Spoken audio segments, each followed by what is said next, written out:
Hey lads and lasses, welcome to Piggylet Podcast episode 12.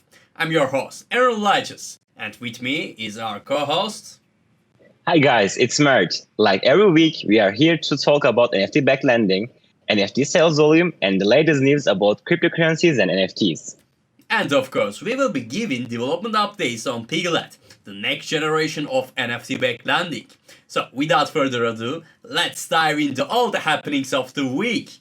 Before we jump into today's discussions, we have an exciting update to share with our amazing listeners. That's right, this week we are launching the official Piggylet Telegram channel. It's going to be a hub of lively discussions, timely updates, and exclusive giveaways for our Web3 enthusiasts.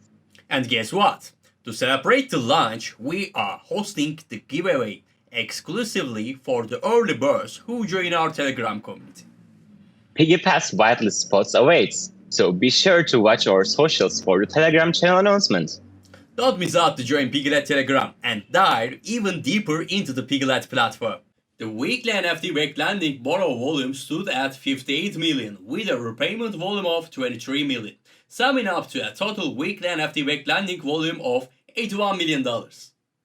In the past week, the NFT sales saw a significant decline. NFT sales were only 270,000, marking a 27% decrease compared to a previous week. Moreover, the total NFT sales volume was 15% lower than the previous week, amounting to $80 million. Yes, currently the NFT market is down compared to previous weeks. In the coming week, it may increase with the effect of the cryptocurrency market, since Bitcoin and Ethereum have been priced positively in the recent days. Speaking of cryptocurrencies, let's examine the current state. Historically, October has been a month when Bitcoin's price tends to rise, and this upward trend often continues throughout the fourth quarter of the year. Will history repeat itself? Is Uptober real? It remains to be seen, but the start of the month is showing positive momentum. Today, Bitcoin is priced at 28,300 and Ethereum at 1,750. However, before we get too optimistic, there are significant resistance levels to consider. For Bitcoin, these are at 30,300 and 31,600. For Ethereum, the resistance levels are at 1,880s and 2,000. If these resistances are surpassed, we might witness rapid upward price movements. Of course, it's essential to remember that no one can predict the future with certainty, and this is not financial advice. We simply hope for a favorable market for both NFT and cryptocurrencies. Definitely. And updates from Piggylet. As many of you are aware, our liquidation marketplace has been operational for the past 2 weeks. As you know, we introduced a new task regarding the marketplace on our testnet tasks. Users can purchase test NFTs directly from our liquidation marketplace. This is not only allows you to complete tasks, but also contributes to Piggylet testnet. You can also claim a special Piggylet badge for completing all tasks weekly in our GOGs, which we will release the new one tomorrow.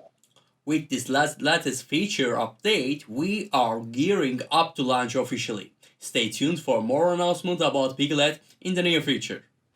Last week, we shared news about how 95% of NFT collections are dead.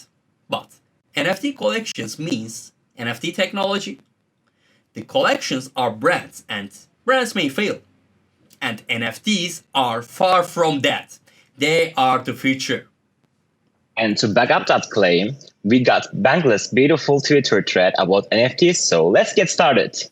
Yeah, first up, customization. Unlike layer 2s that settle on Ethereum, layer 3 scaling solutions that settle transactions on layer 2. And guess what? Not all of these layer 2s and layer 3s will be built on the Ethereum virtual machine. Some of these non-EVM rollups support coding languages beyond just Web3 specific ones. For example, Arbitrum Stylus is now supporting mainstream languages like Rust, C, and C++. This means that even more developers may create value for Web3 and bring their vision to the space. Absolutely. Moving on to our second point, Fort Energy. It's called the Ethereum Virtual Machine or EVVM. This is a decentralized computing environment that boots directly from the blockchain. Imagine eliminating the need for Web2 domain names and intermediaries in Web3. This system could allow users to run and access apps like Uniswap directly on chain. It's all about resilience, security, and all of it booted from NFTs. And the implications of that are huge. Direct on-chain access? That's the next level. It sure is. Now, into the third innovation, AIP 7212. Picture a world where you don't need a specialized crypto wallet to interact with NFTs. That's what EIP 7212 promises. Big tech giants like Apple and Google are already supporting this new standard. The AIP aims to integrate a new authentication standard called passkeys.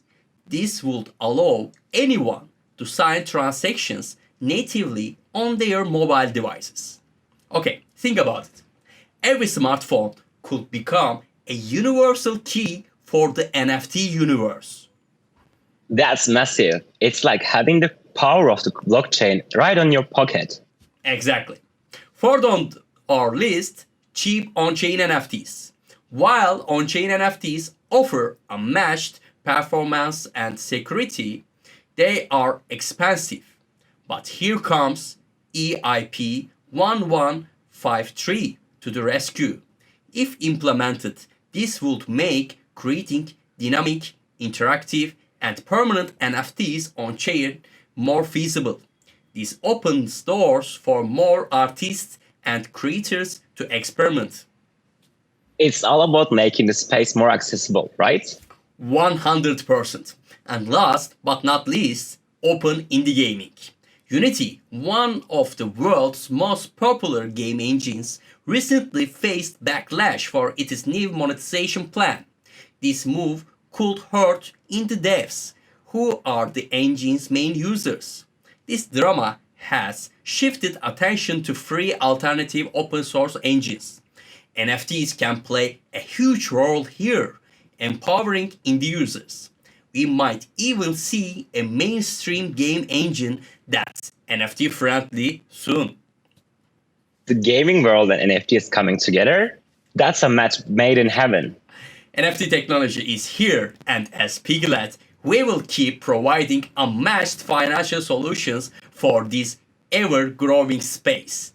And we thank you for all the support that you are providing us along the way. Shifting our attention to regulatory developments, the US Securities and Exchange Commission has been actively pursuing the crypto industry, particularly focusing on exchanges and DeFi projects that might be violating securities laws. David Hirsch, who leads the SAC's crypto assets and cyber unit, made it clear that the agency has more in store for the crypto space beyond the well-known cases involving major platforms like Coinbase and Binance. Hirsch emphasized the SEC's intent to bring charges against entities involved in activities similar to those observed on major platforms. The agency's interest extends beyond exchanges to include intermediaries in the crypto space. Yes, it's not just centralized exchange, but also DeFi projects that are under the SAC's watchful eye. The label of DeFi won't deter the agency from mission to ensure compliance within the crypto sector. It seems like the SEC still does not understand how crypto functions. The centralized nature of the ecosystem cannot be regulated like centralized entities. Even though some regulations may protect users, they should be planned carefully. Indeed, this indicates the complexity of overseeing the rapidly evolving crypto landscape. Shifting our focus to the expanding landscape of crypto investments. Galaxy Digital, a prominent investment company, is making significant strides in Europe since the SEC increased regulatory uncertainty in the US. That's right, Aaron. Galaxy Digital has appointed Leon Marshall to spearhead its European operations. signaling a strong interest in expanding its footprint across the continent. With the cryptocurrency market growing and evolving, especially amidst regulatory changes like the markets in crypto assets regulations, Galaxy Digital sees Europe as a strategic location for growth and development. Prior to joining Galaxy, Lane Marshall held a pivotal role at Genesis, showcasing wealth of experience in the crypto space, particularly in sales and operations. Leon Marshall will not only lead the charge for Galaxy Digital's expansion into Europe, but will also be overseeing key operations and cultivating important customer relationships, ensuring a strong foothold in the European market. In a fascinating development at the intersection of digital and physical, the popular NFT collection Pudgy Penguins is taking a leap into the retail world. IG Penguins, known for its adorable NFTs, has made its way from digital realm to the shelves of Walmart, one of the largest retailers not just in the US but globally. This transition has been a significant move, with Pudgy Penguins placing its Pudgy toys in about 2,000 Walmart locations across the US. And this move seems to have had quite an impact on their trading activity. According to CoinGecko data, the trading volume for Pudgy Penguins surged by a whopping 281% following its collaboration with Walmart.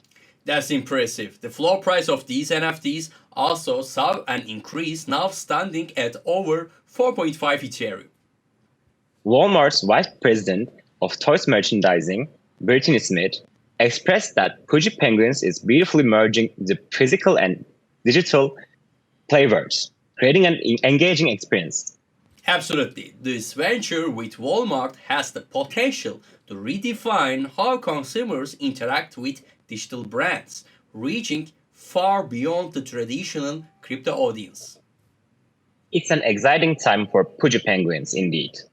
Since its launch in 2021, the project has generated a staggering 400 million in sales and has even secured 9 million in seed funding, further cementing its position in the NFT space.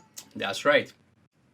Shifting our focus to Ethereum, developers were recently engaged in a second attempt to launch the Holesky Test Network. The endeavor followed an unsuccessful try earlier this month. Yes, Aaron. The Holesky Test Network is crucial space for Ethereum developers to test ambitious scaling plans for the Ethereum main blockchain. It's set to replace widely used Early Testnet. During the live stream on YouTube from ETH Staker, developers expressed optimism as the process seemed to be going smoothly. However, they mentioned that a participation rate of at least 66% is needed before finalizing the launch. The original launch date planned to coincide with a one-year anniversary of Ethereum's historic merge transition faced technical challenges and misconfigurations. Yes, delaying the launch for a fresh start seems like a strategic move, especially considering the significance of Holesky for Ethereum's upcoming hard fork, Dankan.